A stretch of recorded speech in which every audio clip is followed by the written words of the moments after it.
murder, extortion, robbery, drug sales, kidnapping. These are some of the top crimes on the agenda for the Mexican Mafia of Orange County. Good morning and thank you for joining us. We're announcing 2 indictments today aimed at stopping criminal activities of this organized criminal street gang. Unfortunately, putting these individuals in prison doesn't seem to stop them from committing crimes. With a cell phone and a notepad, they continue to manage their criminal enterprise. This is an organized crime syndicate of the worst and most violent type. Today, I'm pleased to announce 2 indictments against Johnny Martinez, also known by his gang moniker Crow.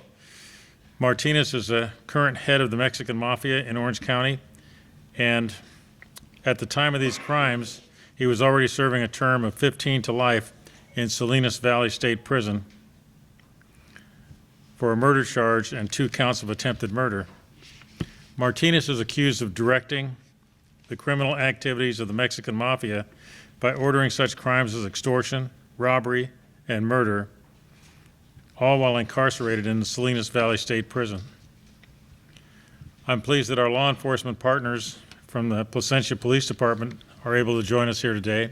And with me is the chief of the Placentia Police Department, Chief Lenier. In just a few minutes, you'll hear from Placentia, from the Placentia Police Chief. The Mexican Mafia is an active and extremely violent gang with members operating on both sides of the prison walls since the late 1950s. Their membership controls the Southern Hispanic street gangs, both in and out of prison. They're extremely vicious, outwardly ruthless, and very resourceful. To provide a little history on this gang, recently deceased Peter Ojeda, also known as Sana, ran the criminal street organization for roughly 30 years until he was federally prosecuted. His demise led to Crow's rise. Under Martinez, under his rule, the Mexican Mafia has become much more active, and Martinez has proven to be even more ruthless and violent than Ojeda was.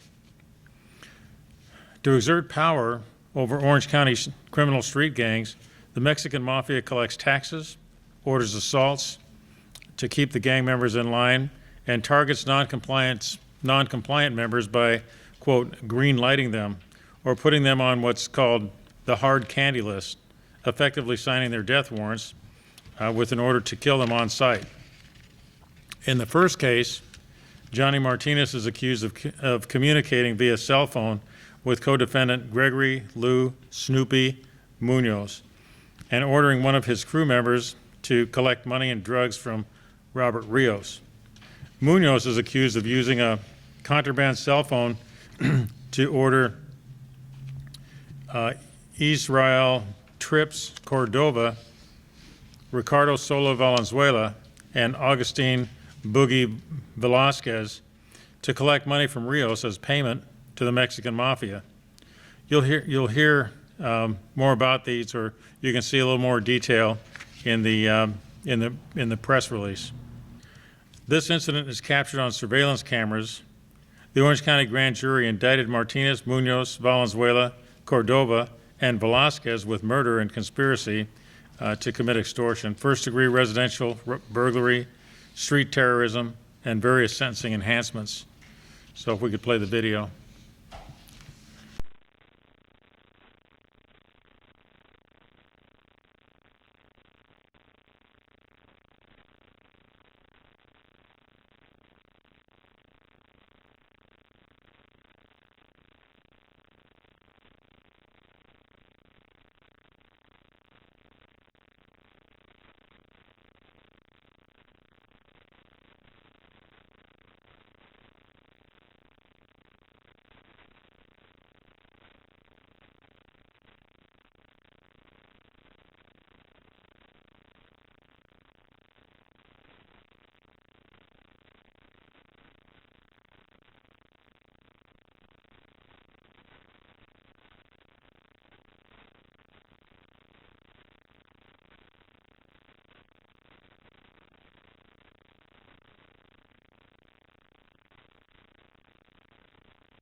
So that video shows Rios refusing to pay, fighting back, getting shot and killed in his front yard.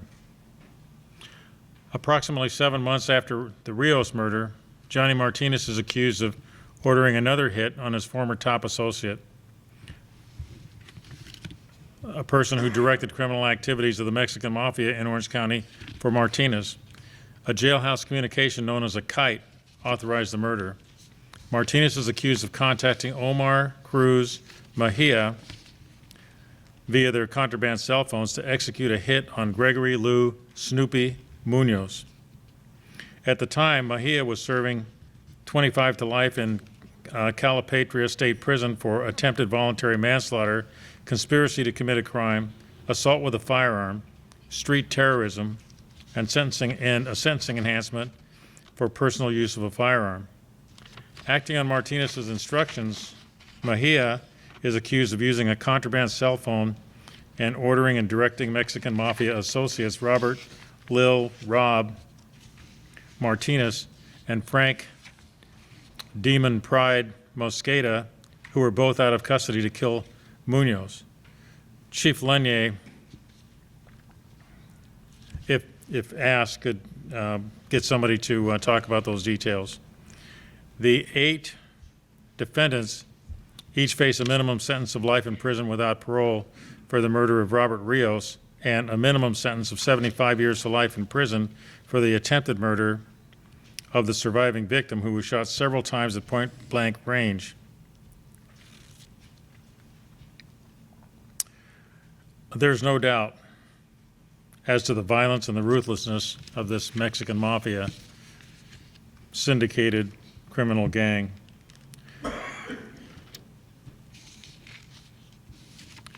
I'm going to turn the mic over for a minute to Chief Darren Lenier.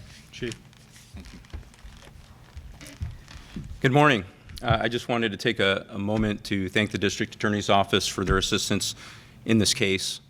I'd also like to make a very brief statement, and that is, if you come to Placentia to do others harm, you come to Placentia to gun other people down, no matter who you are, we will come after you. We will investigate that crime vigorously and not stop until you're brought to justice. I'd like to end with just thanking the detectives that worked on this case, both from the District Attorney's Office Trackers Unit, from the Orange County Sheriff's Department, and also from my own department, where our investigators put thousands of hours into this case to make sure it got to the District Attorney's Office and they got what they needed to prosecute the case. Thank you. Thank you. That concludes the formal part of the presentation. I know there might be some questions, and hopefully there'll be some answers too.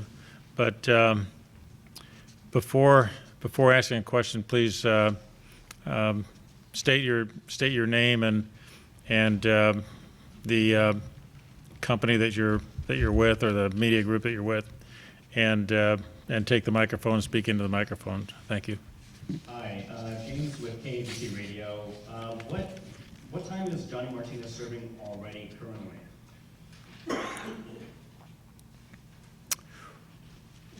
I'm sorry. Yeah, Johnny Martinez, the head of the Mexican Mafia. What has he been sentenced to already for previous crimes? Well, he's serving 15 years to life for murder and attempted murder. No, before this. That's what he's serving at the time that these occurred. Okay. Is that what you mean? I guess so.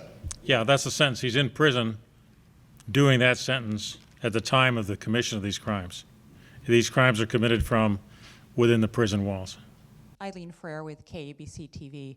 What difference do these indictments make in the overall picture in terms of safety or protection for the community? Yeah, what a great question. This Mexican Mafia group, as you know, and as we've stated here, operates from within the prison walls. They control gangs that are outside of prison.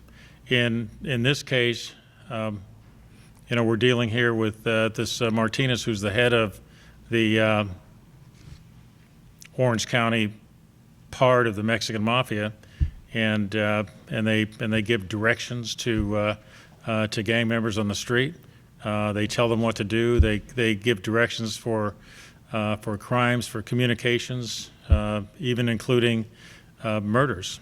And the people on the street who are the gang members obey those directions. So you might ask, well, what good does it do to get more prison time for the people who are in control and doing this from the prison? Well, we know how they're operating. We know what they did. We got confiscated these telephones. Got a great deal of information off the telephones. They understand now that we're able to do these kinds of investigations. The Department of Corrections understands what's happening, and our hope is that this knowledge, well, certainly it'll disrupt what they're doing. I mean, right now they haven't been able to communicate with the gang members on the street for some time, and so the shootings and much of the violence has stopped or been disrupted. So at the very least, it's disruptive to them for some time period, and then at most it will help us to get the precautionary measures in place that need to be in place to prevent these people from getting the cell phones and from having the ability to make these communications. Pete Demetrio, KNX 1070. You've got these guys inside, but are you aware also to have any intelligence on the outside who might replace these guys after you convict them? And second, are we talking to the Department of California Corrections and Rehabilitation? Since these guys are operating from within prison walls, using smuggled phones, things like that, is it going to be your recommendation that if they are convicted, they go into some place, for example, say like Pelican Bay and NHC, no human contact, because evidently they're getting the messages out in the conventional prisons? Those are the recommendations that we make. Absolutely. Of course, it's up to the Department of Corrections to determine where they're going to hold any of these individuals, and so they have knowledge of what's taking place. We're able to give them a very complete story as to what happened here, how it happened, and so forth. And so our recommendation to them is that these people be put someplace and watched in some manner so that they can't make these communications. Now, the question about who might be available to take over, that's not something that we're really able to predict. It's like you can't really predict who's going to be the next strong man to come along after one gets deposed. Follow up though, does CDRC have NHC protocols in place? Meaning literally, if they put them in Pelican Bay and they put them in a shoe, that's one thing. There's a step beyond that. I think, sir, I think what would be appropriate would be to talk to them.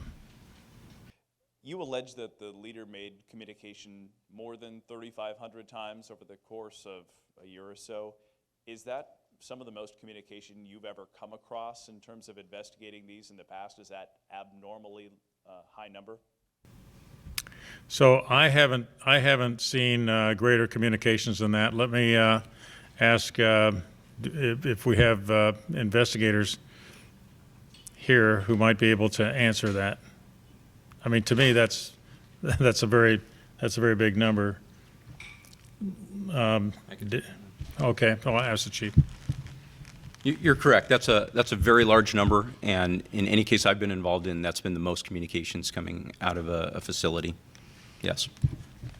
Can you go over how these cell phones get into prisons and why we just can't keep them out?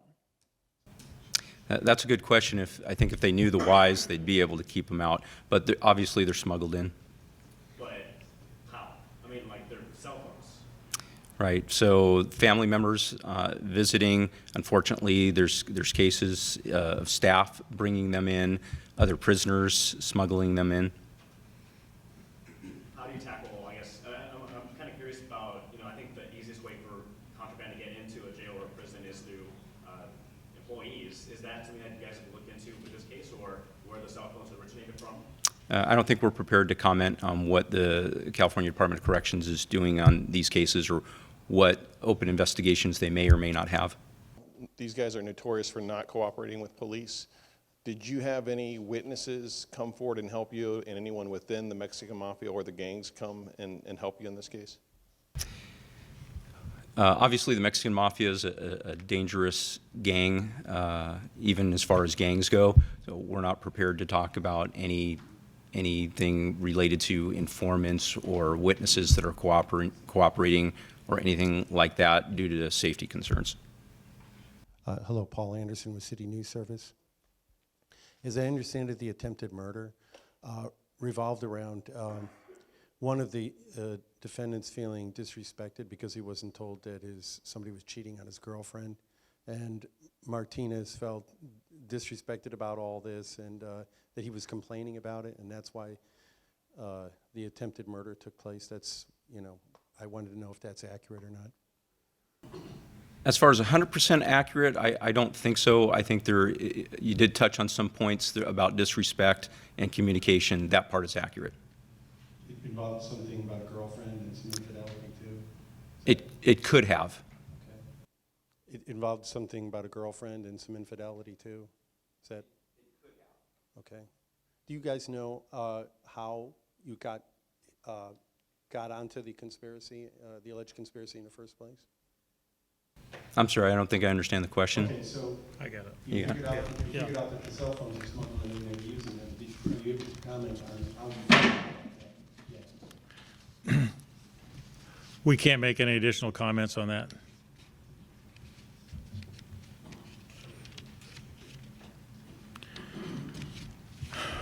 Okay, ladies and gentlemen, thank you very much for your for being here and for your attention, and we appreciate it. Thank you.